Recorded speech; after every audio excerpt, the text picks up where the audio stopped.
একটি মর্মান্তিক দুর্ঘটনা শোকস্তব্ধ করে দিয়েছে গোটা জাতিকে।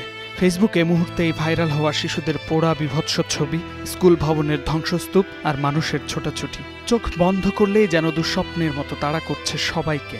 এই শোক ছুঁয়ে গেছে ছোট ও বড় পর্দার তারকাদেরও। নিজেদের ফেসবুক, ইনস্টাগ্রামে কষ্টের অনুভূতিগুলো মূর্ত হয়েছে কালো অক্ষরে, যেখানে ঘটনার আগে পরের অভিজ্ঞতাও জানিয়েছেন কেউ কেউ। অভিনেতা চঞ্চল চৌধুরী লিখেছেন, চোখ বন্ধ করলেই পাখিদের চিৎকার শোনা যাচ্ছে, অথবা আজ আমাদের কোনো হোমওয়ার্ক নেই, বুকটা ভেঙে যাচ্ছে। চিত্রনায়ক আরিফিন শুভ লেখেন, আল্লাহ আমাদের এমন অশ্রুভেজা দিন সহ্য করার তৌফিক দান করুন। জীবন মৃত্যুর সন্ধিক্ষণে থাকা প্রতিটি মানুষের জন্য প্রার্থনা। সঙ্গীতশিল্পী বাপ্পা মজুমদার কালো ব্যাকগ্রাউন্ডে শুধু লেখেন প্রার্থনা।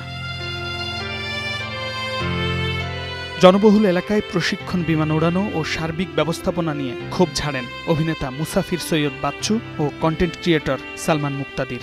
গত 50 বছরটা ধরে ভাই এই তহবিল গঠন আর তদন্ত কমিটি গঠনের যেই একটা লুপে চলি আমরা, এই তদন্ত কমিটি দিয়ে করবেন কি, যেটা তদন্ত বহু বছর আগে থেকে হয়েই আসছে। খালি এয়ারফোর্স না, পুরো বাংলাদেশ জানে। প্রশিক্ষণ বিমানগুলো অন্তত পক্ষে কোনো বিল্ডিং টিল্ডিং এর উপর দিয়ে বা যেখানে মানুষের বসবাস সেইখানের উপর দিয়ে যেন না হয়।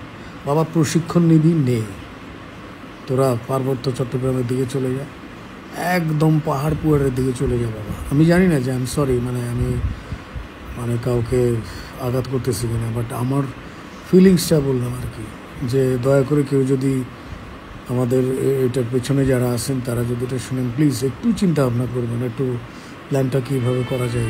বিমান বিধ্বস্ত হওয়ার পর চিত্রনায়িকা অপু বিশ্বাস তার ফেসবুক পোস্টে লিখেছিলেন, এই সন্তানরা আমাদেরই সন্তান, আমাদের সবার দায়িত্ব এখন তাদের পাশে দাঁড়ানো। আরেক চিত্রনায়িকা আজমেরি হক বাঁধন বলেন, মাইলস্টোন স্কুলের পাশের সড়ক দিয়ে তিনি তার মেয়েকে স্কুলে নিয়ে যেতেন।